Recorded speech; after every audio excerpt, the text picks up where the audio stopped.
అప్పుల బాధలు వెంటాడుతున్నాయా? అయితే 6 జేవిఆర్ వారి జాతిరత్నాలు ధరించండి. రైట్, బ్రేకింగ్ న్యూస్ వస్తున్నాం మనం టీవీ స్క్రీన్ పై. సో మార్నింగ్ నుంచి ఉదయ్ కృష్ణారెడ్డి దానికి సంబంధించి ఆ కేసులో చాలా పెద్ద ఎత్తున ఊహాగానాలు, ఆరోపణలు మనమంతా చూస్తూనే ఉన్నాం. సో ఆయన ఒక ఎమోషనల్ పోస్ట్ పెట్టారు ఇన్స్టాలో, నిజం నిలకడ మీద తెలుస్తుంది అని.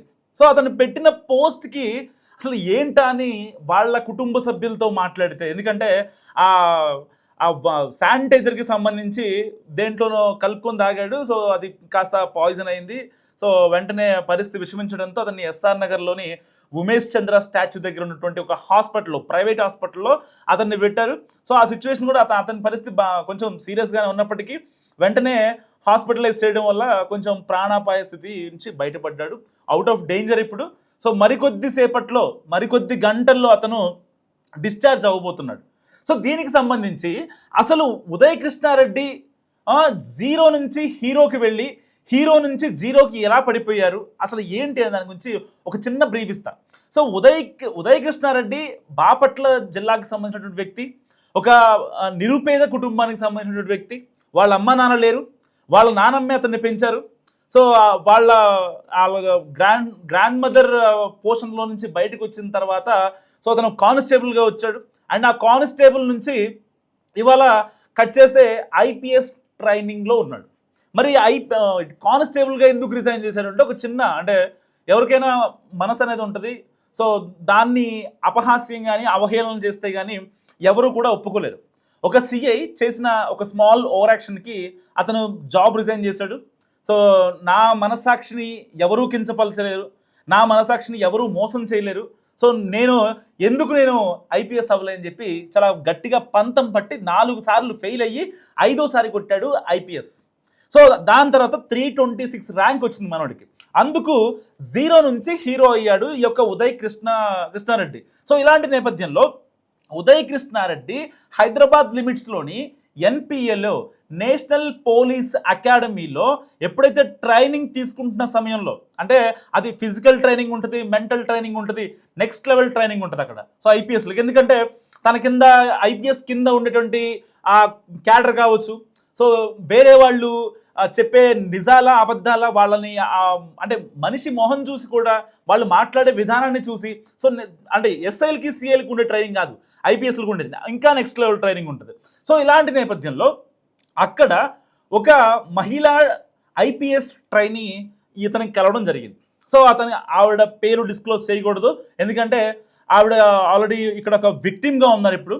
సో విక్టిమా లేకపోతే అక్యూజ్డ్ అనేది, సో ఇప్పుడు అయితే ఉదయ్ కృష్ణారెడ్డి హాస్పిటల్ నుంచి డిశ్చార్జ్ అయిన తర్వాత తన దగ్గర ఉన్నటువంటి స్క్రీన్ షాట్లు కావచ్చు, తన దగ్గర ఉన్నటువంటి వీడియోలు కావచ్చు, అవన్నీ చూయించిన తర్వాత ఎవరు సస్పెక్టు, ఎవరు అక్యూజ్డ్, ఎవరు విక్టిము, ఎవరు బాధితులు, ఎవరు నిందితులు అనేది తేలుతుంది.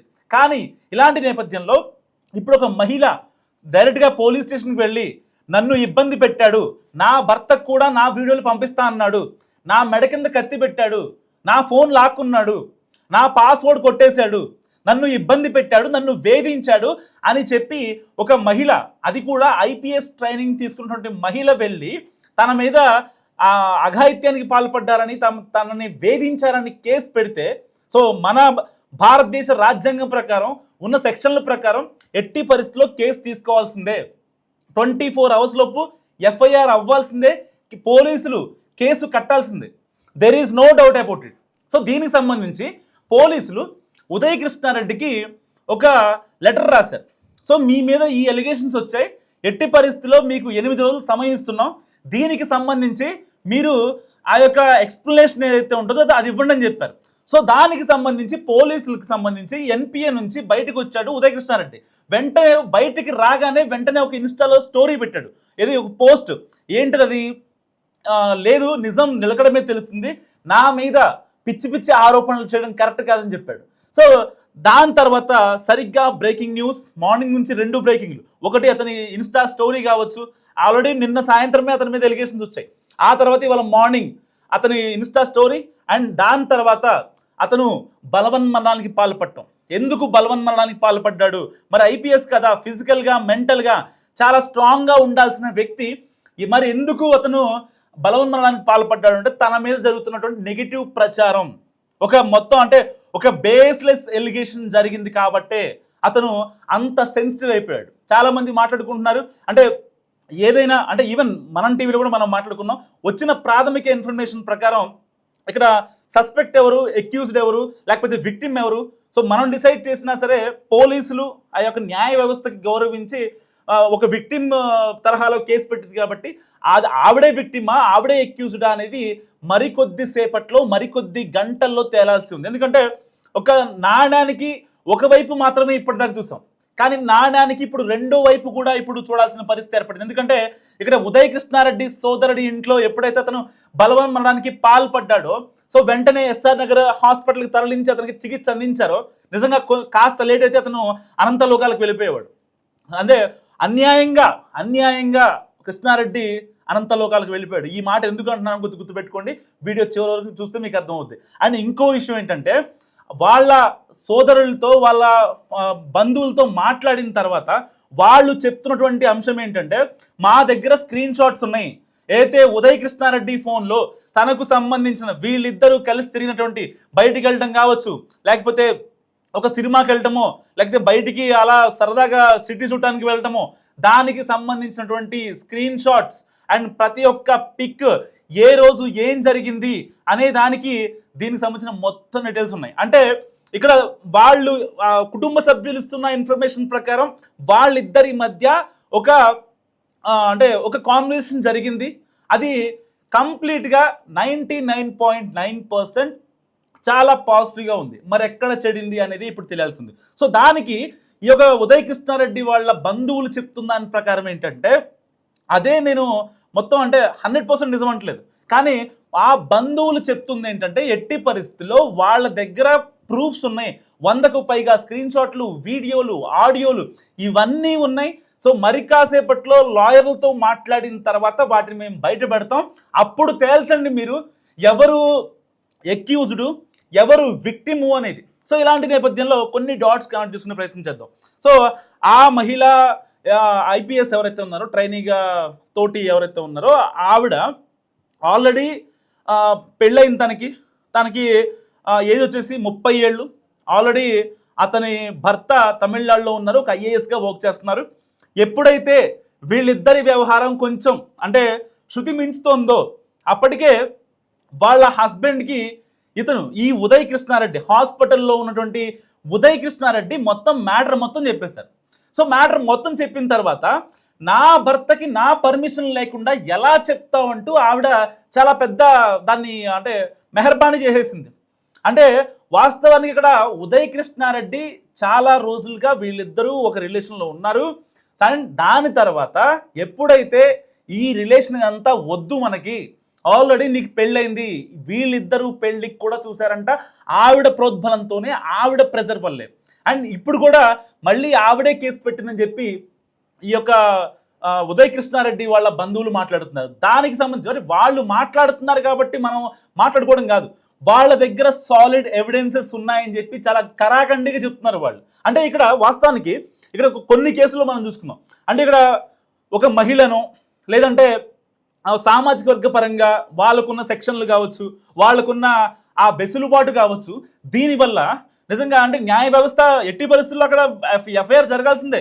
ఎఫ్ఐఆర్ జరిగినంత మాత్రాన ఉదయ్ కృష్ణారెడ్డి ఇక్కడ నిందితుడు కాదు, ఎందుకంటే వాళ్ళ దగ్గర చాలా ఎవిడెన్స్ ఉన్నాయి. సో ఏ ఒక్క ఎవిడెన్స్ కూడా బయటికి రానివ్వలేదు. సో న్యాయ సలహా తీసుకున్న తర్వాత ఫర్దర్గా, ఎందుకంటే ఇప్పుడు అతను ఉదయ్ కృష్ణారెడ్డి హాస్పిటల్లో ఉన్నాడు, మరి కొద్దిసేపట్లో అతను డిశ్చార్జ్ అవ్వబోతున్నాడు. డిశ్చార్జ్ అయిన తర్వాత సో ప్రాపర్గా వెళ్ళి పోలీసులకి, అత్తాపూర్ పోలీసులకి, ఎందుకంటే అత్తాపూర్ పిఎస్లో కేసు కంప్లైంట్ రైజ్ అయింది, అక్కడి నుంచి ఎన్పిఏకి వెళ్ళారు, నేషనల్ పోలీస్ అకాడమీకి, అక్కడికి వెళ్ళి సీసీటీవీ ఫుటేజ్లు కావచ్చు వాళ్ళ ఇన్ఫర్మేషన్ వాళ్ళు ఇస్తున్నారు, స్టేట్మెంట్ కూడా రికార్డ్ చేస్తున్నారు. సో ఇప్పుడు ఉదయ్ కృష్ణారెడ్డికి 8 రోజులు సమయం ఇచ్చారు పోలీసులు, కాబట్టి ఈ లోపల వెళ్ళి వాళ్ళకి స్టేట్మెంట్ ఇచ్చేసిన తర్వాత అతని దగ్గర ఉన్న ఆధారాలు ప్రూఫ్స్ అన్ని చూపించిన తర్వాత ఆరోపణలు ప్రత్యారోపణలు ఇవన్నీ జరుగుతాయి. సో అప్పటిదాకా ఉదయ్ కృష్ణారెడ్డి ఒక అక్యూజ్డ్గానే ఉంటాడు. సో అతను విక్టిమ్గా అయితే ఉండడు. వాస్తవానికి అతని దగ్గర ఉన్నటువంటి ఆధారాలు నిజంగా దిమ్మ తిరిగే నిజాలు బయటకు వస్తాయని చెప్పడంలో ఏమాత్రం సందేహం లేదు. అంటే ఆల్రెడీ తనకు ఒక పెళ్ళి అయిపోయింది. సో ఇలాంటి నేపథ్యంలో ఇతనితో కూడా పెళ్ళికి రెడీగా ఉందని చెప్పి వాళ్ళ సోదరుడు చెప్తున్న పరిస్థితి. అంటే మరి ఆవిడంతా ఎక్స్ట్రీమ్ అవ్వడానికి కారణం ఏంటి, రీజన్ ఏంటి? ఒక 30 ఏళ్ల మహిళ ఆల్రెడీ పెళ్ళయింది, పెళ్ళైనా కూడా మళ్ళీ ఇతనితో ఉండడానికి ఎందుకు రెడీ అయింది, ఎందుకు వేధించింది, ఎందుకు మెసేజ్లు పెట్టింది, ఎందుకు కాల్స్ వేసింది అనేవి ఇప్పుడు తేలాల్సి ఉన్న పరిస్థితి. అండ్ లాస్ట్కి ఏదైతే ఎఫ్ఐఆర్లో పేర్కొన్నారో ఒక తన భర్తకి తన పర్సనల్ వీడియోస్ పంపించాలని బెదిరించాడని చెప్పి మెడపైన కత్తి కూడా పెట్టాడని చెప్పి అదంతా అవాస్తవం అట. వాస్తవానికి ఆవిడ మెడ కింద కత్తి పెట్టడం, లేదంటే రూమ్లోకి లాక్కెళ్ళి బలవంతంగా మాట్లాడటం, అది వేధించడమో లేకపోతే లైంగికంగానో ఇంకా పడక సుఖమో కోసం కాదు.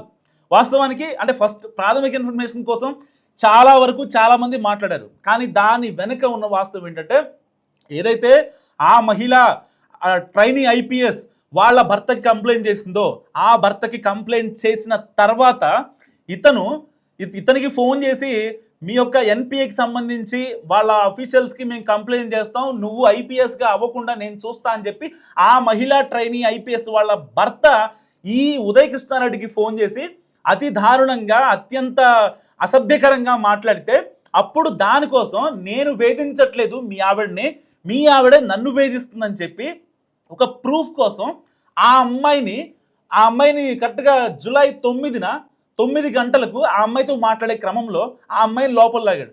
ఒక వీడియో నాకు ఇవ్వు, మీ ఆయన నా మీద అనుమానపడుతున్నారు, నన్ను అసభ్యంగా తిడుతున్నారు, నీకు నాకు ఏదైతే జరిగిందో అది ఇక్కడితో కట్టు, ఇకపై మనకు ఆ రిలేషన్ వద్దు ఒక్కటి, ఎందుకంటే నాకంటూ కెరీర్ ఉంది, నేను ఒక 0 నుంచి హీరో వరకు వచ్చాను, రేపొద్దున నేను ఇలా చేశాను అని చెప్పి లేకపోతే నా గురించి ఇంకేదన్నా బ్యాడ్గా ప్రచారం జరిగితే నా వల్ల కాదు, సో అందుకోసమే చెప్తున్నా, దీన్ని ఇక్కడితో వదిలేద్దాం అని కాళ్ళ వేళ్ళ బతిమాలిన ఘటనని ఈ యొక్క మహిళా ట్రైనీ ఐపీఎస్ సో వేధించాడు, ఫోన్ లాక్కున్నాడు, పాస్వర్డ్ అడిగాడు, మెడ కింద కత్తి పెట్టాడని చెప్పి దాన్ని టర్న్ చేశారని చెప్పి సోదరులు చెప్తున్న పరిస్థితి. మరి ఏది నిజం ఏది అబద్ధం తేలాలంటే మరి కాసేపట్లో అయితే ఉదయ్ కృష్ణారెడ్డి హాస్పిటల్ నుంచి డిశ్చార్జ్ అయిన తర్వాత తన ఫోన్లో, ఎందుకంటే హాస్పిటల్లో ఉన్నాడు కాబట్టి ఈవెన్ ఇటు పోలీసులు కూడా అత్తాపూర్ పోలీసులు కూడా ఎన్పిఏకి వెళ్ళి కావాల్సినటువంటి స్టేట్మెంట్ తీసుకున్నారు అండ్ 8 రోజులు టైం ఇచ్చారు సో ఉదయ్ కృష్ణారెడ్డికి. సో 8 రోజుల్లో తన దగ్గర ఉన్న సమాచారం అండ్ సాలిడ్ ఎవిడెన్స్ కావచ్చు, ప్రూఫ్స్ కావచ్చు, వాటన్నిటినీ ఇవ్వాల్సినటువంటి ఒక ప్రత్యేకమైన సిచ్యువేషన్. సో మరి ఇలాంటి నేపథ్యంలో ఆవిడ ఎందుకంత ప్రెజర్ చేసింది? ఓకే, మన మహిళా పక్షపాత సమాజం, మహిళ గురించి మాట్లాడుకుందాం అండ్ పురుషుల గురించి మాట్లాడుకుందాం. ఎవరు చట్టానికి అతిథులు కాదు. సరే, మహిళ ఆబ్వియస్లీ మహిళ, తనకి ఇబ్బంది అయ్యింది, ఇబ్బందికరంగా మారింది కాబట్టి అక్కడ పోలీస్ స్టేషన్ మెట్లెక్కింది కాబట్టి ఎఫ్ఐఆర్ అయింది, కేసు రిజిస్టర్ చేశారు, అంతా బాగానే ఉంది, తనకి నోటీసులు ఇచ్చారు. వీళ్ళిద్దరూ ఎక్కడైతే ట్రైనింగ్ తీసుకుంటున్నారో ఆ ఎన్పిఏకి కూడా నేషనల్ పోలీస్ అకాడమీకి కూడా వాళ్ళు నోటీసులు ఇవ్వడం జరిగింది. అండ్ దానికి సంబంధించి అక్కడ వాళ్ళు ఏదైతే రూమ్ దగ్గర ఉంటున్నారో ఆ కాంపౌండ్ కావచ్చు, ఆ ప్రెమిసెస్ సంబంధించినటువంటి సీసీటీవీ ఫుటేజ్ను కూడా వాళ్ళు స్వాధీనం చేస్తున్నారు. మరి ఎలాంటి నేపథ్యంలో ఆ వీడియో ఏదైతే వాళ్ళ భర్తకు పంపిస్తానన్నటువంటి వీడియో ఏదైతే ఉందో అది చాలా కీలకంగా మారింది. ఎందుకు కీలకంగా మారిందంటే వీళ్ళిద్దరూ కొన్నాళ్ళు సన్నిహితంగా ఉన్నారు, కలిసి ఉందాం అనుకున్నారు, ఆల్రెడీ పెళ్ళైనా సరే అని చెప్పి ఆవిడ ప్రజలు చెప్పిందని ఉదయ్ కృష్ణారెడ్డి వాళ్ళ సోదరులు చెప్తున్నారు, బంధువులు చెప్తున్నారు. ఇదంతా పక్కన పెడితే ఎప్పుడైతే జూలై 9న రాత్రి 9 గంటల సమయంలో ఆ అమ్మాయిని ఎప్పుడైతే రూమ్లోకి లాక్కెళ్ళాడో అదే క్రమంలో ఆ అమ్మాయిని ఒక వీడియో రికార్డ్ చేశాడనమాట. నేను నిన్ను ఇబ్బంది పెడుతున్నానా, మాట్లాడని చెప్పి. ఎందుకంటే ఆ వీడియో అతనికి ప్రూఫ్ కోసం, వాళ్ళ భర్తకు పంపించడం కోసం. ఇప్పటిదాకా కేవలం ఆ అమ్మాయి వేధిస్తుందని చెప్పి ఇతను చెప్పడం, లేదంటే ఇతనే వేధిస్తున్నాడని చెప్పి ఆ అమ్మాయి వాళ్ళ భర్తకి చెప్పడం, వాళ్ళ భర్త ఉదయ్ కృష్ణారెడ్డికి ఫోన్ చేయడం, ఇదంతా పరిపాటిగా మారింది కదా. సో వీటన్నిటికీ, ఈ యొక్క రప్చర్కి, ఈ కాన్సిక్వెన్సెస్కి, ఫర్దర్గా వచ్చే గొడవలకి ఫుల్ స్టాప్ పెట్టడం కోసం ఉదయ్ కృష్ణారెడ్డి ఆ యొక్క తన ఫోన్ తీసుకొని తన భర్తకు పంపించే క్రమంలో అక్కడ గొడవైంది. సో దాని గురించి లైంగికంగా వేధించాడని, లేదంటే ఇంకా ఇబ్బంది పెట్టాడని, ఎక్స్ట్రీమ్గా బిహేవ్ చేశాడని చెప్పి ఆవిడ కేసు పెట్టడం జరిగింది. సరే, ఇద్దరి వర్షన్లు రెండు రకాలుగా ఉన్నాయి. మరి ఎవరు కరెక్ట్, ఎవరు ఫ్రాడ్ అన్నది మరి కాసేపట్లో తెలియాల్సింది. సో ఏది ఏమైనప్పటికీ వీళ్ళ దగ్గర ఉన్నటువంటి వాస్తవాలు బయటకు వస్తే కేసు మొత్తం తిరిగే అవకాశం ఉంది. మీరేమనుకుంటారో మస్ట్ కామెంట్ చేయండి.